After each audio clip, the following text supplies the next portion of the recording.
All right, everyone. Welcome back to The Right Way with Shannon and Mike in the AM. I am here. We're still here at See, this is why I didn't want to do the interview, because I knew you was going to interject. Say what you got. Now, see, Shannon doesn't want to say anything. Come on, Shannon. All right, now she doesn't want to say anything. Anyway, we are here with Timothy Gray, a staff member here at the Rec Center, and founder, father, creator. So I keep going. Arthur Squeaky Kirk, who is here at the Rec Center, and we just want to talk a little bit to you guys today about what goes on. So we're going to start with you, Tim, and ask you a couple of questions. How long have you worked here? So far I've been here for about, this will be my 6th week. 6 weeks. Okay. So how's it been working here with the kids in the Rec Center? Being here is great. Kids are great. You know, we work hand in hand with them every day. Do all kind of activities here with them. You know, and they really love it, and they respect it. They respect us. Okay. So one of the questions I have for you is working with the kids in the neighborhood and with all the issues that we've recently heard about Baltimore and about, you know, the president talking about. Has it affected the children? Have you heard anything, like, have the children talked about that, hearing things like that in the news about Elijah Cummings, about the president, and have they expressed any feelings about that?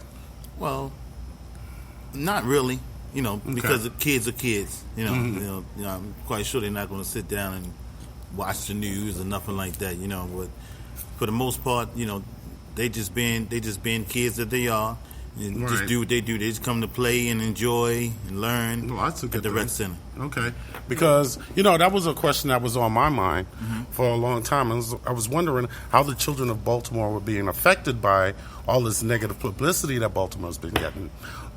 Squeaky.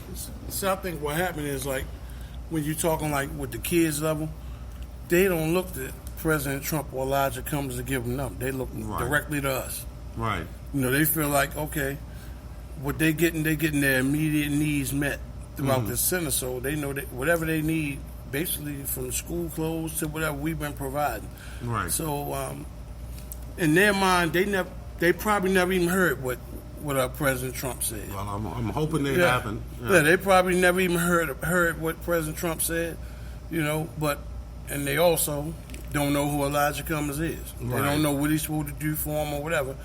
In their minds, as you can see, I just walk through the door, they cannot all day long.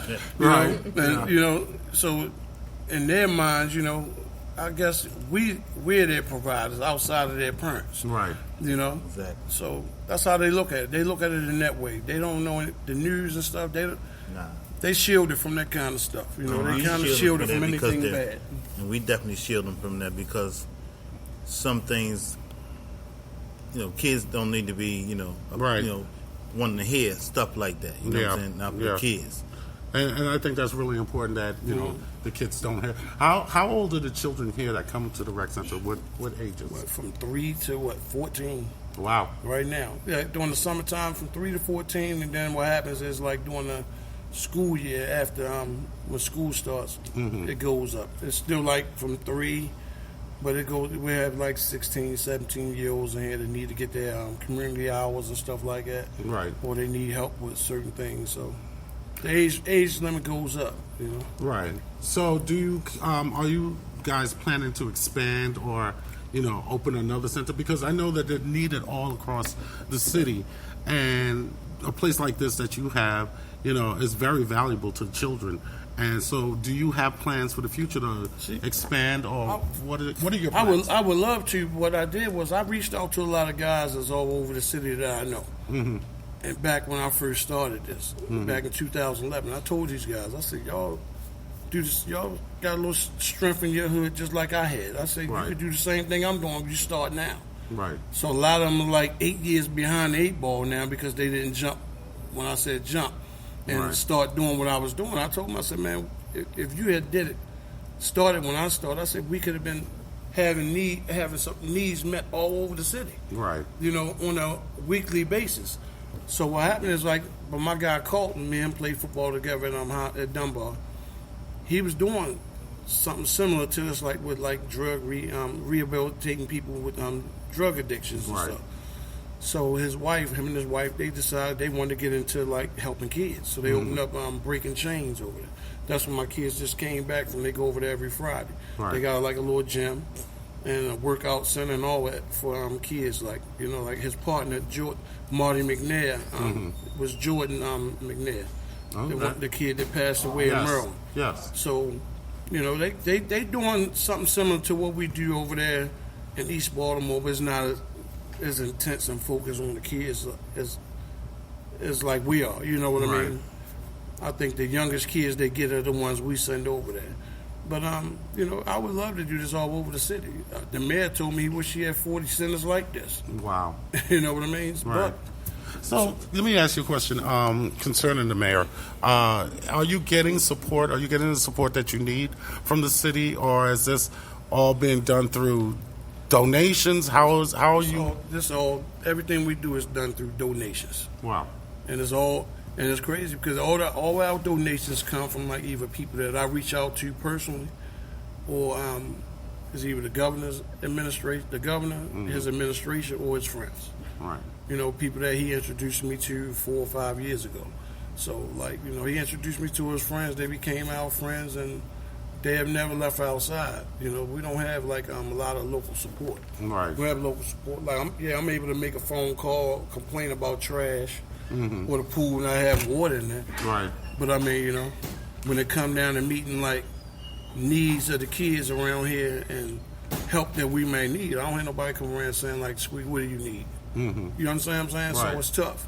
Now, do you know why this is an issue? Why you're not getting the support from the city or from anybody in particular? Well, when I started out, like I said, I started out in 2011, and I was spending my own funds. So it was me and the pastor up here at Greater Harvest, where he passed away, Pastor Gilliard. Me and him had something on the table where we would split the cost. But, $50,000 later, he's deceased now. Wow. And the church had abandoned us after he took sick. Right. As long as he was still in power, we was cool. Right. Because he had agreed, all right, he knew he owed me money, so he would just pay the gas and electric bill. I wasn't hounding him because he was raised like my brother. Right. He was raised along with my older brother. My mother raised him. So it wasn't a big deal, I knew that he would honor his part of the deal some kind of way. But when he got sick, things went sour. And the church didn't want nothing to do with this place. So they literally turned the lights off on the kids and everything. When I had the chief of Rex and Parks in here telling the lady not to do it. Wow. I said, ma'am, he said, I'm the chief of Rex and Parks. My name Bob so-and-so. He until Squeaky able to get this building in his name, make sure Squeaky get the bill. He gonna make sure I get the bill. Right. And the bill will get paid. The lady said, no sir. He I can't do that because the church gonna get stuck with the bill. He said, ma'am, do you hear what I'm saying? I'm in charge of all the buildings. I'm telling you I'm gonna take care of the bill. She's I don't want the church to get. It was crazy. He had to go so far as to say that he would send her an email, a direct email, of letting her know that on paper what he said he was going to do. Wow. So it was terrible. And then she agreed to it, and then as soon as the man left and walked out the door, she called back to the representative's phone. The guy she had here representing the church. Hell no, I ain't doing nothing. I got 5 centers in my area and nobody gave a damn about them. And the boy had on speakerphone. I heard him. Wow. And the next day the lights was off. That's crazy. So it's a big thing. We don't get a lot of support, man, because I guess they figure I guess they putting it all on the governor now. Well, let them keep getting help from those people. You know what I mean? Right. And it's not right. It's not right because it's not like I'm running a bar. I'm not running something that where we making money. Right. Like I said, we even had Comcast. I had to get rid of Comcast because Comcast has something set up where a center like this. They charge me like I'm running a bar, like I have a business that's profitable. Right. So they don't have a in between. Right. It's your home or business. Right.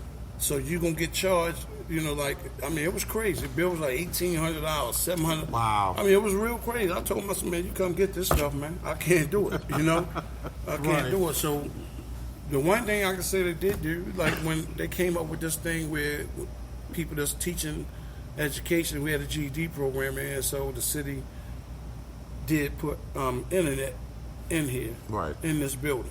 And that was because we found out about it because the guy came to turn the Comcast off, remember? Yeah. And he was the one telling us. He said, call this number right here. Like, they supposed to put free internet in this building. Wow. So do you have free internet now? Yeah, the internet is free. The internet is free that we have in here. We don't have TV or nothing. We don't need it, We don't have TV or nothing. We just have internet, which is cool because I can't afford to pay those bills, right, for TV and all that crap like that. But as far as like local support, we don't get none. I don't know what the problem is. I mean, I think, matter of fact, I do know what the problem is. A lot of it is the affiliation that I have with the governor. Mm-hmm. Some of them don't like that they play the party lines. Okay, because we here in Baltimore, for those who don't know, the city is mostly Democratic run, while the state has a Republican governor. Yeah. So I guess they don't play well in the same sandbox. Yeah, and it's tough because the only people that's being hurt are the people who really don't understand what's happening. Right. To them. Like people around here don't understand. I had people every day that walk by and be like, and they'll say something like, man, I like Governor Hogan, but I just can't support him. But they get resources out here every day. Right. You understand what I'm saying? Yeah. Like, we done gave the kids like 15 coats in 3 years. They got 5 kids. They done ate out of here. They probably haven't bought food in like a year. The man was sending me $2,000. So I'm saying to myself, like, how can you not support somebody who's taking care of your family? Yeah. You understand what I'm saying? Like, so it's like they get caught up. And I try to tell them all the time, don't get caught up in black and white, Republican and Democrat. Just know that I'm dealing with somebody that's good people. You know what I mean? Because if he wasn't, I wouldn't deal with him. Right. And everybody he sent to me is good people. Wow. Don't nobody come through that door, acting crazy, talking crazy out their mouth, none of that. You know what I mean? When they come down, it's a respect level, from the top on down. Wow. And me and him cool. Okay. So let me ask you a question, Tim. So you said you've been working here for 6 weeks with the kids. When you talk to the children and you deal with them, what is the main thing that you get from the kids? How do they respond to you? I know working with kids, and I got to be honest, I don't like working with kids. So it takes a real special person to do that. But how are they towards you? How do you work with them? Yeah, well, it's a passion for me, because I have a little girl. She's 12. Right. She's here also. Oh, okay. But it's just something that you have to love kids in order to be in love with your work. So I love all the kids here, and I love to work with them. I think these kids are the best. Right. And they all call me Pops here. Oh, see, I like that. Right. So everybody call me Pops, Grandpop, or because I put a lot of love and care and pride in what I do with the kids. Wow. Yeah. So I'll do this to the death of me. Oh, well, that is awesome. Yeah. And I wish I had some small kids because I'd love to bring them to a place like this. They would be welcome. Yeah, I think it's great, and I think that the kids really, I can see the happiness in their faces and that they really enjoy. Now, Squeaky, is there anything that you'd like to talk about? Because I got a couple more minutes. Well, 2. That you'd like the public to know, to our listeners to know, or is there anything that you can ask for that you think you might need help with?